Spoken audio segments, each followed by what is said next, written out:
We're about to lose one. Get the intruder. Copy. We're almost there. Security breach.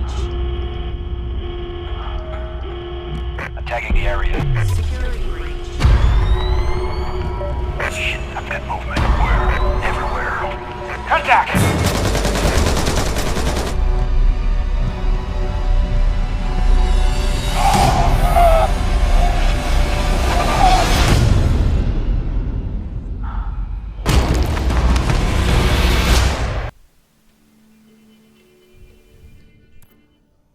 Yo, what's happening, everybody? Are you happy? Are you happy? Please tell me this has put a smile on at least a few of your faces. Alright, so here we go. Some more SvM back for another episode.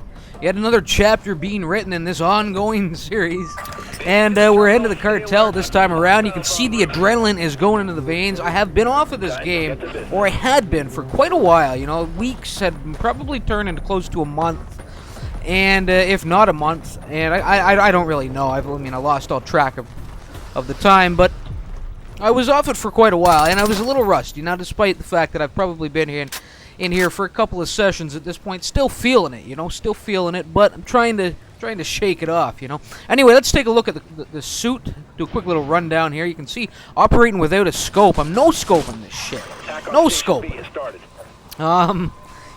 Alessandro here, putting down my teammate RVD pretty quickly there, and I just kind of, when you're going up against an aggressive spy like Alessandro is, you have to, you have to take those opportunities at those corners to kind of force him to make a move, kind of bait him in just a little bit. Don't run around that corner and get your neck snapped. And that's what I did. I played it pretty nicely and moving in here, doing a pretty good job of trying to track the gun nut down. Actually, no, I'm not. No, I'm not.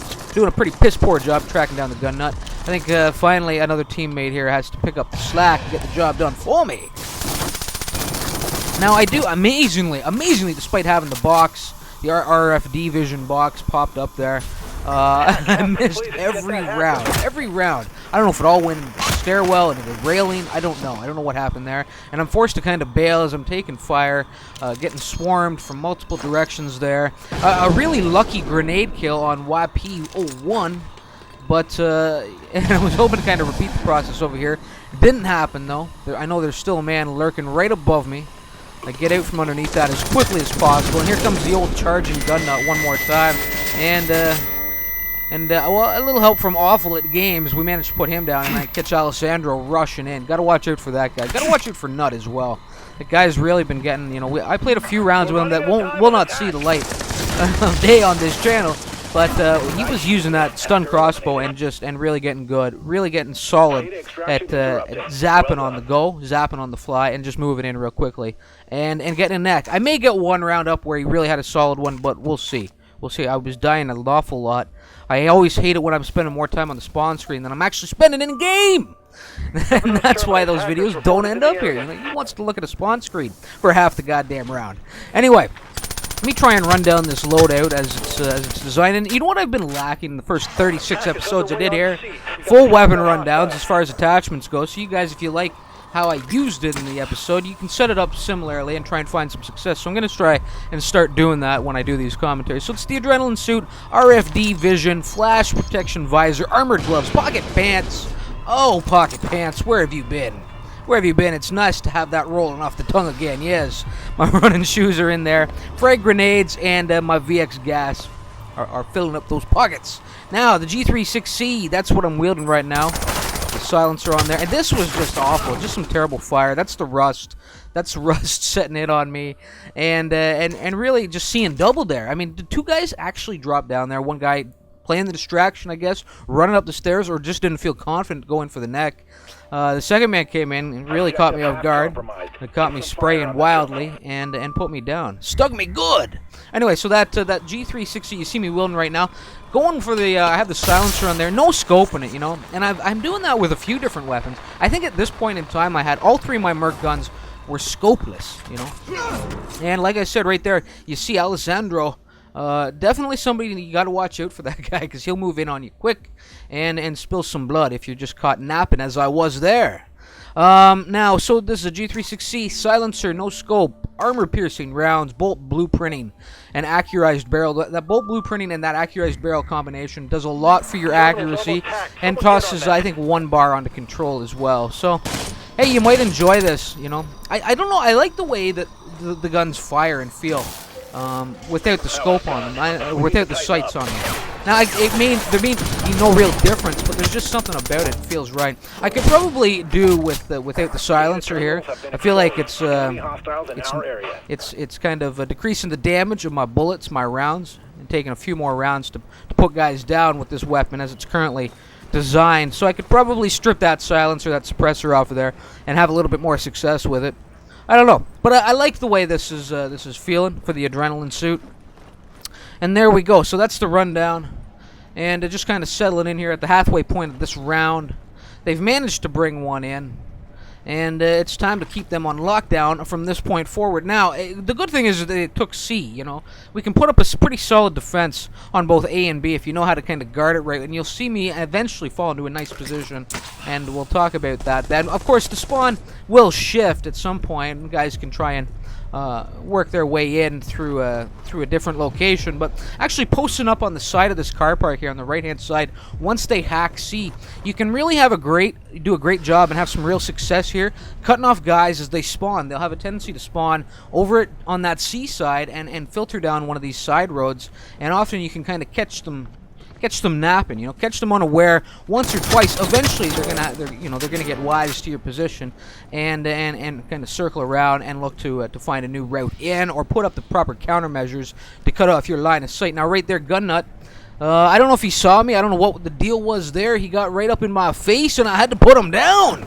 I don't know what he was thinking exactly, but wasn't a great play. I had a great, kind of bearing down on him. That's a tough little location. Often, as a spy, you can think that you can maybe get up on that ledge unaware, with the Merc still unaware of your presence. But no, I had a good line of sight right on his face there to put him down. Now, right there, I did. I was right on the mark, kind of anticipating somebody making a move for that terminal. We had lost 2 men in that A sector, and I was coming in there, cooked grenade in hand, and it was cooked to perfection. Yes, the chef, the customer, they all agreed. Yes, they did. And I put down Alessandro, and like I said, putting that guy down, well, he's a major threat, and here he comes right back for some quick revenge, slicing and dicing, moving in on me really quickly. And as I said, real threat. Need to watch out for that guy. Somebody coming right in from the upper level. Could have been Alessandro as he circled around through the room without kind of missing a step. Saw an opening, dropped down, got that hack going, but he got shut down pretty quickly there by Lenz's shotgun. And Nut avenges his fallen comrade with a little slash and dice on Lenz. Now, Mr. Caney's is in here and doing a little battle with Nut. Nut puts him down, but Caney got the countermeasures up, shutting down any possible. Well, I wouldn't say it was shutting it down. You can't say it was shutting down any possible hack on that terminal. I mean, a spy could come in wearing the gas mask and be fine and move in there and pick that hack up where things left off. That's a pretty common strategy at this point. I noticed there's a lot of guys that have adopted that carry the VX gases specifically to block those terminals once we've shut them down and we're waiting for the firewalls to reestablish and things to cool down. You can see I've posted up in this location. I catch Gun Nut again coming this way, and that's kind of the benefit when you got to think about how those spawns are going to shift when they do take a terminal, and you have to position yourself properly, without being too cheap. Obviously, they can spawn freely and then make a decision if they want to try and, risk running down one of these side streets knowing that there's a Merc posted up, going to put a little fire your way, How confident are you, sir, that you can make this run to safety? And Nut feeling quite ballsy as he makes it a second time, or tries to, this time getting shut down by RVD's shotgun blast of death. So anyway, yeah, with that VX gas, that's what I was trying to touch upon there. Get a little kill there on Awful Games, who came in. He joined late, I think, on our side, then left the game and joined again on the other side. So I don't know. There was a lot of filtering in and out of several players this round. So you keep an eye out for that. Anyway, that VX gas, as I was saying, maybe putting that gas mask into effect, since so many people do have a tendency, or I've noticed, A lot of players do have a tendency to use that VX gas well during those firewall re-establishing moments, you know. Could be smart to have that gas mask in there as the spy, so you can get the job done, really catch those mercs, you know, perhaps an overconfident merc with the VX gas, catch him unaware, you know. Pick that hack up and bring one home for the team. Now right there, flushing Alessandro out with the VX gas, did a great job. I didn't want to close in on him. I know I have to watch out for him. He's quick with the blade, you know. Now right here, Nut, I put a shot in his ass just to get him moving around that corner, and managed to fill him full of enough lead to put the madman down. Yes, the nutty madman there. Anyway, it looks like we've done a pretty good job of keeping things on lockdown after losing that first terminal. I think there's probably sitting at one and about, I don't know, 40% of a second one. So pretty solid. You can keep them at, you know, keep them under half the data, then you're probably doing a pretty good job, especially when you're going up against a couple of good players like the Nut, like Alessandro, you know, and others, you know. But there was a lot of filtering in and out there on the other teams, so I don't know. Those were the two constants, you know, Alessandro and Nut, and probably the two guys that you had to watch out for the most. That YPO1 guy was pretty good. He made a couple of good rushes my way. And there we go. So pretty solid round there. One defend, 14 and 4 for myself. Mr. Caney's came in a little late. Numbers reflect that. RVD always somebody to watch out for with that shotgun of death. I've played with him a few times. He does like to wield it. So here we go. And you know what? I did get the request. This is an old request from a couple of guys. A lot of people wanted to see, you know, this Vector. Remember that night 44?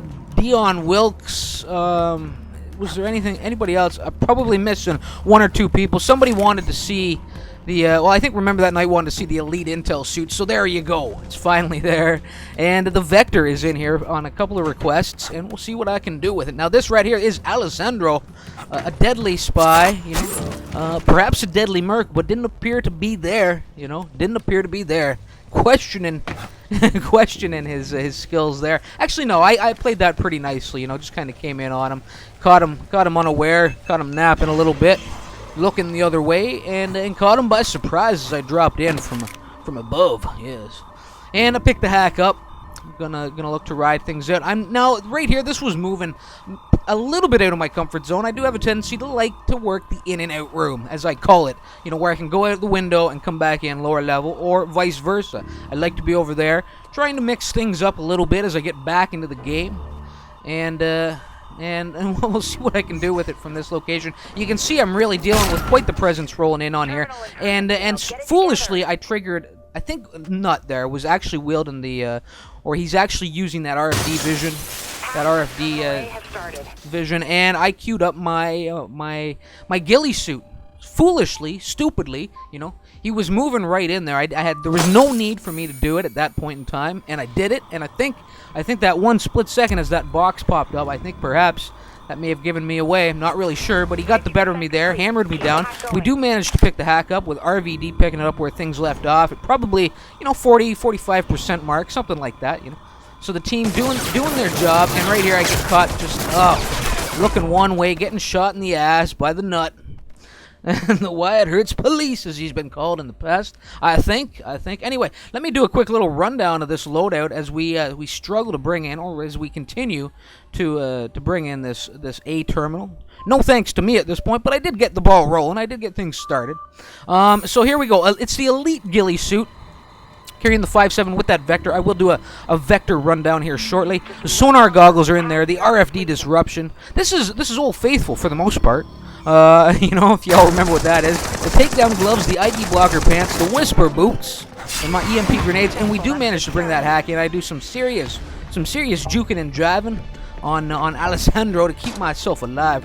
Really had to scramble there, and I got a nice little death from above on him. And that's nice to see, you know. I certainly do give respect to him. Solid player, you know. So let's run down this Vector. It's the red dot sight. The silencer is on there. Match grade ammo, bolt blueprinting, and the weight balance is in there as well. And I really enjoyed this. It took me a little while to settle in with this weapon. I found that I think I had to mix and match the attachments a few times before I got something that felt like it was firing with a little bit less spread on it on full auto. You know, this gun I find it has a tendency to get a little bit too wild and crazy. Those anything beyond medium range, you can really lose focus on your target quickly as that set of crosshairs widens. You know. And, oh, man, did I ever get up there in the nick of time. I think perhaps that's the nut coming in. Not really sure. But took a solid shot in the ass, you know. Damn, that hurt. And I think that was what actually prompted my movement up there. I think I kind of heard something creeping in behind me. Not quite sure, though. Not quite sure. Anyway, that ladder, I don't know how. I can't tell you how many times that goddamn ladder has killed me as a spy. You know, and look at it, again, here I go, was dropping in, trying to get the death from above, get stuck on the rungs of the ladder, and nearly cost me my life again, but I did play this well, with little help from one of my friends in the background, off camera, somebody playing a bit of a distraction, or perhaps man just shooting at shadows, not really sure, but I did close in there with a nice little flank, taking out his mines first, his explosive perimeter, a nice little semicircle run approach there on YPO1, slicing and dicing, chiropractic kill of death. I don't know. I don't know. Anyway, you can see they're storming in here. Somebody caught sight of me. I think it was the nut. So I quickly shift, catch this man unawares. But who is it? Who's coming around? Yes, I think it was the nut because I think that's them. No, it's not. Nut was the second man in there. And so somebody else, I think, had spotted me. Nut just got lucky enough that he came around, and I don't know what I was doing. Bloody well, running up a wall when I didn't want to, and then I did it again. I did it twice, so really had nowhere to go. I hit the wall, didn't I? Yes, I did. I hit the wall. Nowhere to go, nothing to do. Couldn't close in for the death from above, and didn't have a window to climb into, a hidey hole to disappear into, a shadow with my name on it. No, I had none of that. None of it. Anyway, here we go. You can see the battle is really, the activity is really starting to collect in here. Chaos playing out down there, bottom level, right at the doorway, as there's a big old clusterfuck going on. One body hitting the floor after another. You know, a lot of melee killing. And who was that sitting outside the window? Not sure who. I can't remember who got the kill on me there.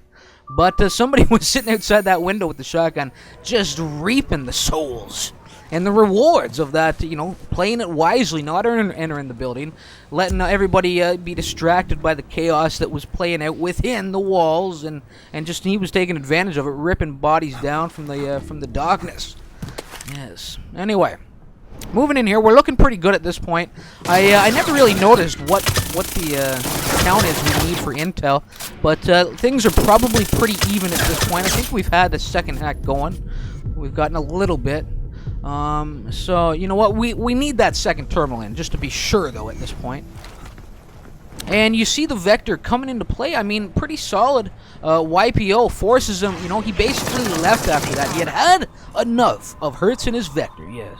And Old Faithful, and he was done. He was gone. And you know what, because I got him good there, I really did. I put enough fire into him. And that was kind of beyond. I find that just at about the brink of this weapon's effective range, I don't know, I just don't like it for those longer ranges. It's definitely something you want to be using. If you're getting ready to go full auto with this weapon, if you're getting ready to get on the trigger with this gun, you better make sure that you're at about the mid-range, or otherwise it's not going to be very effective. You're going to find yourself dying quite a bit. Now, like I did right there. Nothing I could do at that point. I was staring down two Mercs, trying to play catch-up with them. Trying to track them down. Third man comes in behind me and shoots me in the ass. What am I supposed to do? I'm supposed to die. Yes, that's what he thought too. Anyway, we have a nice little setup here. Look at this. All four of us right here. Take notes, gentlemen. Take notes.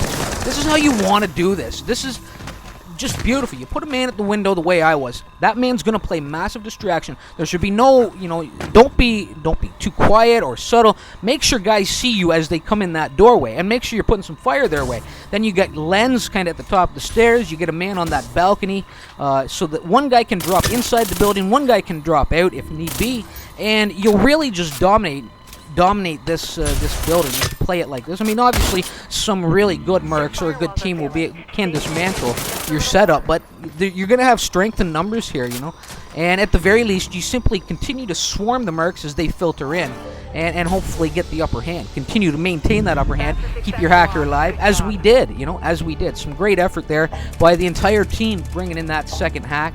And 200%, oh, they only got 4% of that second terminal. I thought they had gotten more. But anyway, pretty good numbers, a pretty good opening round as we return to the SvM content here on the channel. I hope you all are happy to see it come back. The break did me good. I needed to get away from the game for a little bit, I think, and I enjoyed it a little bit more, getting back into it. Let's run down some names and numbers really quickly here. You can see RVD up there, 2 hacks for him, 1 defend, big player on the team, 21 and 12. Myself, 1 defend, 20 and 9, looking a little rusty at times, but I'm still trying to strip that away and shake it off, and get back into the groove of things. Mr. Caney, always a big performer, came in late, still brings in a 14 and 5, and well, we'll leave Lens out of it because, well, things didn't go well for that man. Obviously suffering the wrath of both Alessandro and Gunnut that round there. Anyway, so at bottom level, as I said, those 2 guys, you had to watch out for them. Alessandro, 19 and 18 with 1 defend, and the Nut there, solid numbers, 1, 13, 19. Death's got out of control, but that happens, Crab Pirate, 2 and 5. There was a lot of filtering in and out. Can't really say. They had good, strong players. That YPO, one guy was a solid player as well, and he left at one point. And there was somebody else in there that was pretty good. So, like I said, there was a lot of filtering coming in and out that round, and I think it kind of hurt their team overall in the long run of things. Anyway, I hope you all enjoyed this round, and I hope you'll thumb it. Thumb it if you're happy to see the SvM back on the channel. Show your support for it, and hopefully I'll see y'all in the next one. But until then, remember why it hurts. Later.